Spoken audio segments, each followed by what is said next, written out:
हरे कृष्णा, राधे राधे, ओम नमो भगवते वासुदेवाय। दोस्तों, आज हम कान्हा जी की बड़ी ही सुंदर लीला का वर्णन करेंगे। क्या आपको पता है कैसे उन्होंने एक मालिन का जीवन सफल किया, कैसे ने उसे एक साधारण सा लौकिक फल देकर फलों का भी फल श्री कृष्ण का दिव्य प्रेम प्राप्त किया। आज इसी कहानी की चर्चा करेंगे। मथुरा से गोकुल में सुखिया नाम की मालिन फूल फूल बेचने आया करती थी। जब वह गोकुल में गोपियों के घर जाया करती तो हमेशा गोपियों से कन्हैया के बारे में सुना करती थी। गोपियां कहती, नंद रानी माता यशोदा जी अपनी मधुर स्वर गाकर अपने लाला कन्हैया को आंगन में नचा रही थी। कन्हैया के सुंदर सुंदर कोमल चरणों के नूपुर के स्वर इतने मधुर थे कि कन्हैया के लालिमा को ही देखने का मन करता रहता था। मालिन को भी कन्हैया के बारे में सुन मन को एक सुंदर अनुभूति महसूस होने लगती थी कि क्या कन्हैया ऐसा है। जब गोपियां मालिन को कन्हैया की बातें नहीं सुनाती तो उसे अच्छा नहीं लगता था। मालिन के मन में भी कन्हैया प्रेम जागृत होने लग गया था। जब मालिन गोपियों से कहती, गोपियों तुम कहती हो कृष्ण के भीतर अपार प्रेम है, तो मुझे आज तक क्यों कृष्ण दर्शन नहीं हुए। गोपियों, मैं भी कृष्ण के दर्शन करना चाहती हूँ। मुझे भी कोई ऐसा उपाय बताओ जिससे मुझे भी कन्हैया के दर्शन हो सके। गोपियाँ कहती, अरे मालिन, यदि तुम्हें लाला के दर्शन करने हैं तुम्हें भी कोई संकल्प लेना होगा। गोपियों की बात सुन मालिन कहती है, मैं तो बहुत गरीब हूँ, मैं क्या संकल्प करूं। यदि कोई संकल्प है जो मैं पूरा कर सकूं तो ऐसा कोई संकल्प बताओ। गोपियां मालिन से कहती हैं, तुम प्रतिदिन नंद बाबा के द्वार पर खड़े हो रहकर कान्हा की प्रतीक्षा करती रहो। उससे अच्छा तुम नंद भवन की 108 प्रदक्षिणा का संकल्प ले लो। ऐसे ही तुम अपनी प्रदक्षिणा पूरी करोगी, तुम्हें अवश्य कन्हैया के दर्शन हो जाएंगे। और प्रदक्षिणा करते हुए कन्हैया की प्रार्थना करो कि मुझे भी दर्शन दे दो।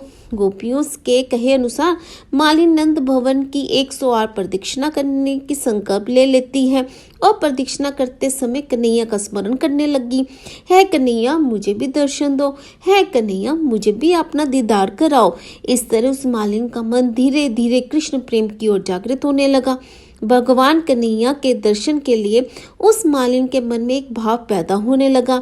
वैसे तो मालिन रोज फल फूल बेचकर मथुरा चली जाती थी, लेकिन उसका मन हर पल नंद भवन की तरफ ही लगा रहता और कान्हा का ही स्मरण करती रहती। कान्हा के दर्शन के लिए उसका मन व्याकुल होने लगा। अब तो उसके मन में एक ही आस रह गई थी। मन की तरफ इतनी बढ़ गई कि उस मालिन ने ये प्रतिज्ञा कर ली कि जब तक कन्हैया के दर्शन नहीं होंगे तब तक अन्न जल ग्रहण नहीं करूंगी। और प्रण कर फल की टोकरी उठाकर कन्हैया की छवि का ध्यान करते हुए गोकुल की ओर चल पड़ी। जैसे ही मालिन नंद भवन पहुंची और जोर जोर से फल ले लो की आवाज करने लगी। मालिन की आवाज सुन कान्हा ने सोचा, इस मालिन की दृढ़ भक्ति से मुझे आज इसे दर्शन देने हेतु विवश कर दिया है। आज तो मुझे इसे दर्शन देने ही पड़ेंगे।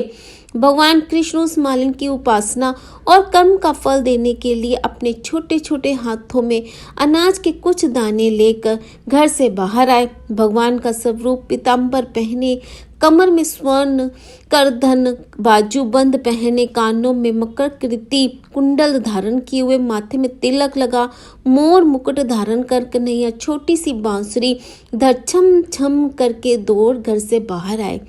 कन्हैया ने अपने हाथों में रखे अनाज को उस मालिन की टोकरी में डाल दिए और कन्हैया मालिन से फल लेने को उधीर थे। मालिन का मन कान्हा को देख प्रेम से ओतप्रोत हो गया। मालिन की 8 पुत्रियां थी और पुत्र एक भी ना था। कान्हा को देख उसके मन में पुत्र भाव जागने लगा और मन ही मन सोचने लगी, मेरा भी ऐसा पुत्र होता तो कितना अच्छा होता। माता यशोदा जब कान्हा को गोद में खिलाती होगी तो उन्हें कितना आनंद आता होगा। मुझे भी ऐसा आनंद मिलता। मालिन के हृदय में जिज्ञासा हुई कि कान्हा मेरी गोद में आ जाए। भगवान श्री कृष्ण तो अंतर्यामी थे, तो बस वे मालिन के हृदय के भाव जान गए और मालिन की गोद में जाकर बैठ गए। जब मालिन के मन में ऐसा पुत्र प्रेम जागा कि कान्हा मुझे एक बार माँ कहकर बुलाए, कान्हा को उस मालिन पर दया आ गई। कान्हा ने सोचा, जो जीव जैसा भाव रखता है मैं उसी भाव के अनुसार उससे प्रेम करता हूँ। कान्हा ने उसे कहकर कहा, माँ मुझे फल दे। माँ सुनकर मालिन के अतिशय आनंदित हो गई और सोची, लाला को क्या दूं, कान्हा को के मन को क्या पसंद आए।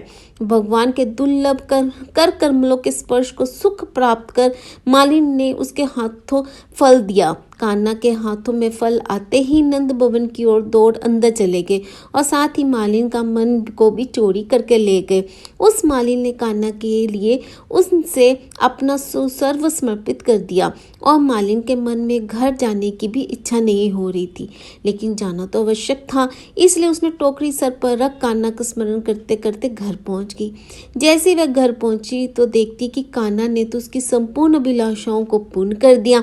भगवान श्री कृष्ण के प्रेम के अमूल्य रत्नों, हीरे मोतियों से उसकी खाली टोकरी भर दी। मालिन की टोकरी कान्हा ने रत्नों से भर दी और उसका प्रकाश चारों ओर, उसके प्रकाश से मालिन का सिर्फ कान्हा ही दिखाई दे रहे थे। आगे श्री कृष्ण, पीछे श्री कृष्ण, दाएं श्री कृष्ण, बाएं श्री कृष्ण, भीतर श्री कृष्ण, बाहर श्री कृष्ण, सब तरफ श्री कृष्ण ही कृष्ण। उनके अलावा उसे कुछ और दिखाई नहीं दे रहा था। इधर कान्हा भी मालिन द्वारा दिए गए फल सभी गोप गोपियों में बांट रहे थे, फिर भी फल खत्म नहीं हो रही थी। ये देख माता यशोदा सोचने लगी कि आज कान्हा को आशीर्वाद देने माँ अन्नपूर्णा मेरे घर आई है। इस प्रकार सुखिया मालिन का जीवन सफल हुआ। उसने साधारण लौकिक फल देकर फलों का भी फल श्री कृष्ण का दिव्य प्रेम प्राप्त कर लिया। श्री कृष्ण पर ध्यान करते करते मैं उन्हीं की नित्य किंकरी गोलोक में सखी हो गई। मनुष्य की बुद्धि भी उस टोकरी जैसी है। भक्ति रतन सुदर्श्य है। मनुष्य जब अपने सत्कर्म श्री कृष्ण को अर्पण करता है तो उसकी टोकरी रूपी बुद्धि रतन रूपी भक्ति भी भर जाती है। बोल श्री राधे राधे। दोस्तों, जैसे कान्हा ने उस मालिन का फल लेकर उसके जीवन में खुशियां भर दी, अपने आनंद की अनुभूति दे दी, अपनी भक्ति दे दी, हर तरफ उसे सिर्फ कृष्ण कृष्ण दिया। बस ऐसे ही कान्हा हमें भी अपनी भक्ति, अपना प्यार ऐसे ही लौटाते रहे।